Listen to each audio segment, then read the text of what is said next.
Let me call Natali. Selecting your speech topics. Selecting your speech topics, Natali. Thank you, Toastmaster Rona, for such an amazing introduction. P.S. I wrote it, so you know where she got that inspiration. All right, guys, thank you for having me. Thank you for letting me share little that I know about getting some inspiration or ideas to help you select your speech topic. Now, let me ask you this question. Oh, by the way, before that, since I only have about 10 minutes, so I would appreciate it if you can actively engage with this presentation by giving some reaction, thumbs up, or like smile, or nods, or like some emojis to make this presentation even more engaging. And also, you can also type in the chat box your reaction when I ask you questions or when you want to share something. Okay? Great, let's roll on. Now, this is the very first question that normally people ask. Nat, what should I talk about? I don't have ideas. It's like a woman in the morning opening up a wardrobe door, looking inside and said, I have nothing to wear. Do you feel the same thing too, ladies? Or is it just me? Maybe we all have experienced that. And first thing that I would like to ask you, and you can type in the chat box, if that's you and you don't know what you want to talk about, you can type that too. But if you know what you want to talk about, where do you usually get your speech idea? You can type that in the chat box and we can look at it while we go. Awesome. I give 10 seconds. From book, thank you, Magdalena. From songs, okay, E.T. After listening to a friend's story, okay? And then from Zaka, movie, scenario Wikipedia. Sabrina, books that I read, podcast that I listen to. Yep, awesome. So we get our ideas everywhere. Just like that lady, I see content ideas everywhere. So the idea is not the problem. How we can realize, how we can identify those ideas are what we're gonna learn.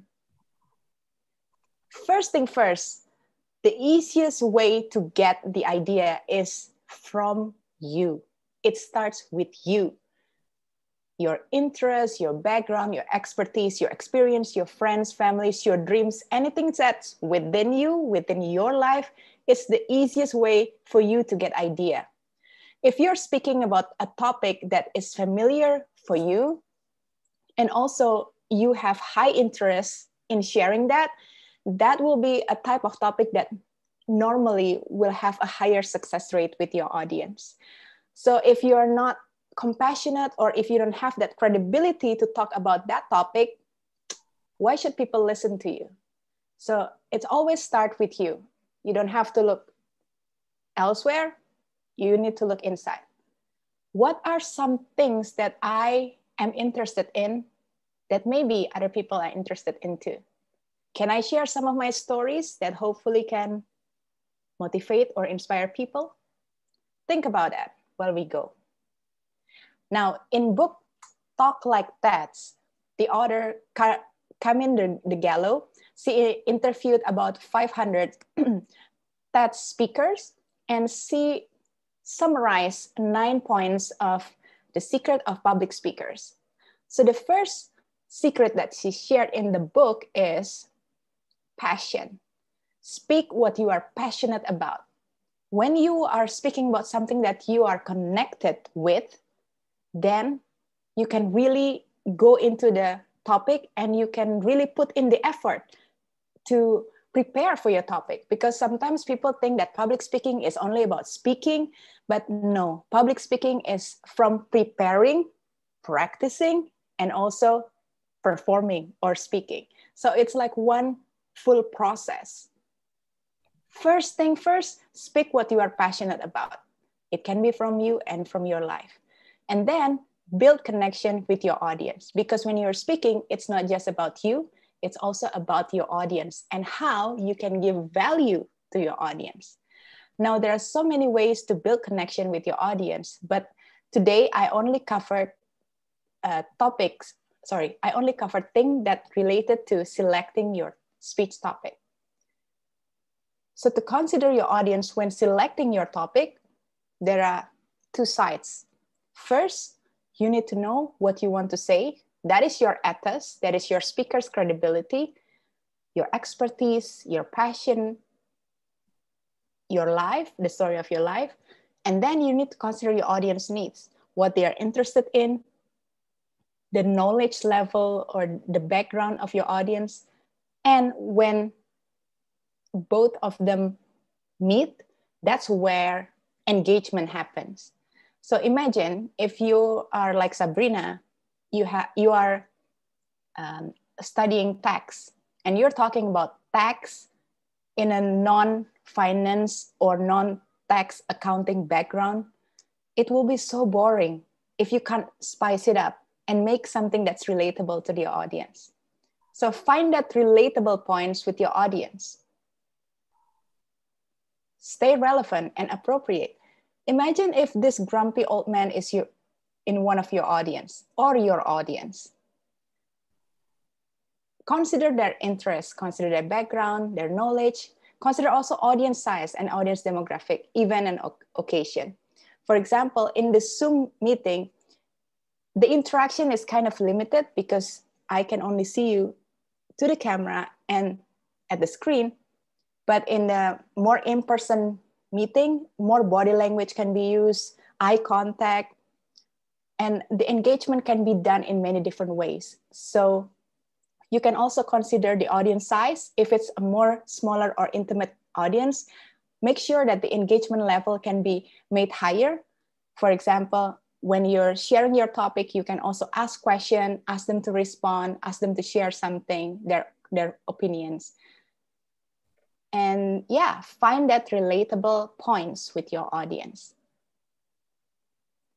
When you think that, oh, Natali, I have stories, I have what I know, but I wanted to say more, then you should research.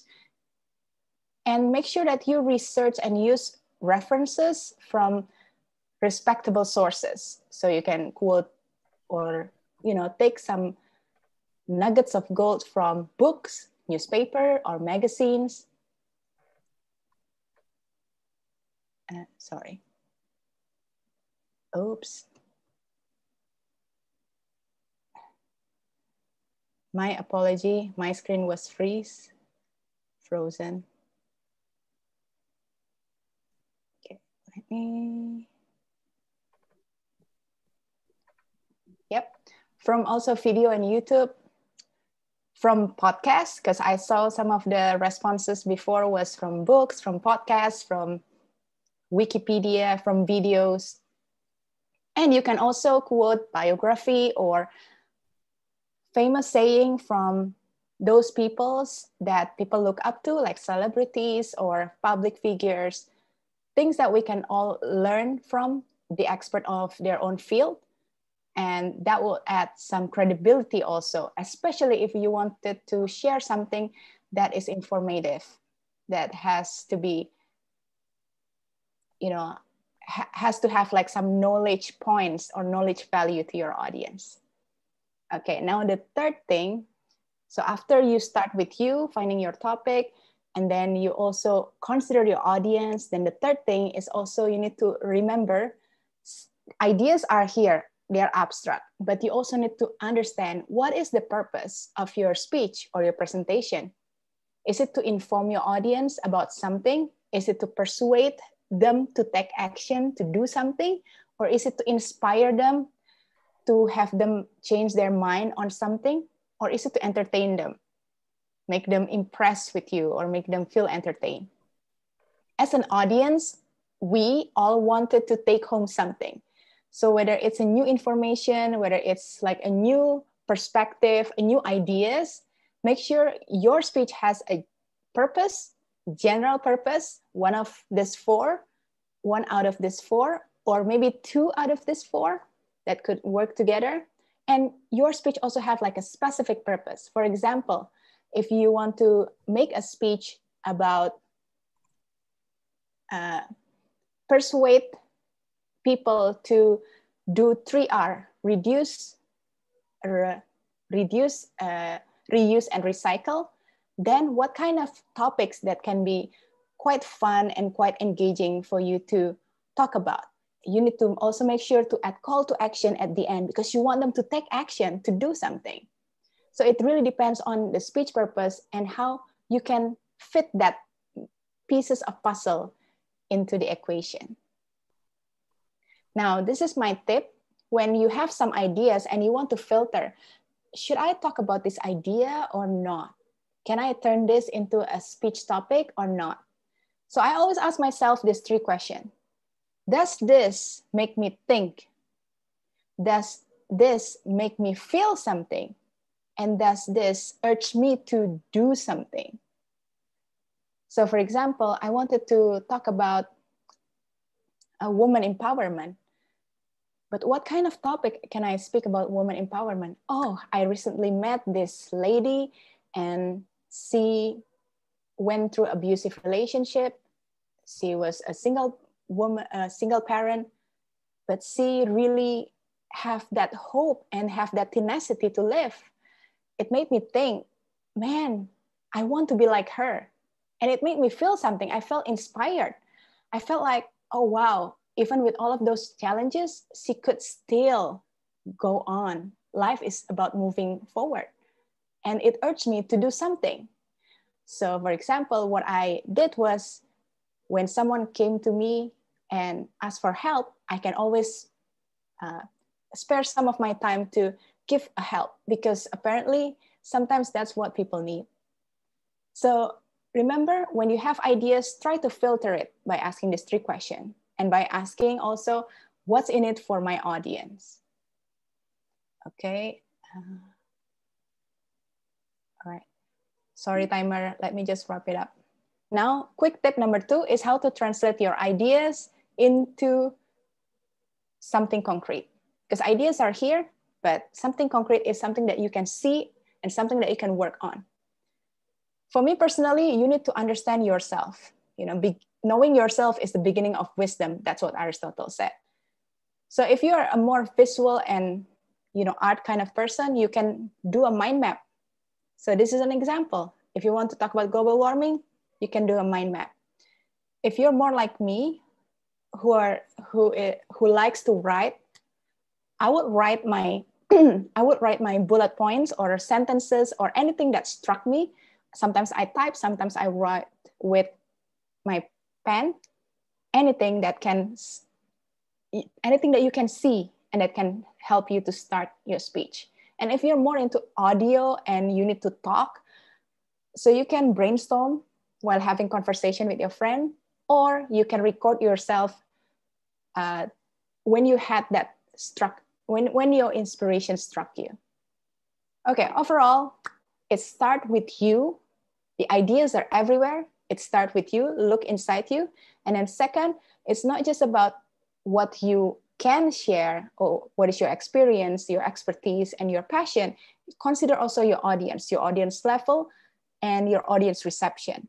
And then define your speech purpose. Make sure there is engagement, make sure there is a take-home message. And don't worry, don't forget to translate your ideas into something concrete, because ideas is here, but you need to start writing and you need to start doing something to translate that ideas into something concrete. You don't have to be great to start, but you need to start to be great. Back to you, Toastmaster Rona.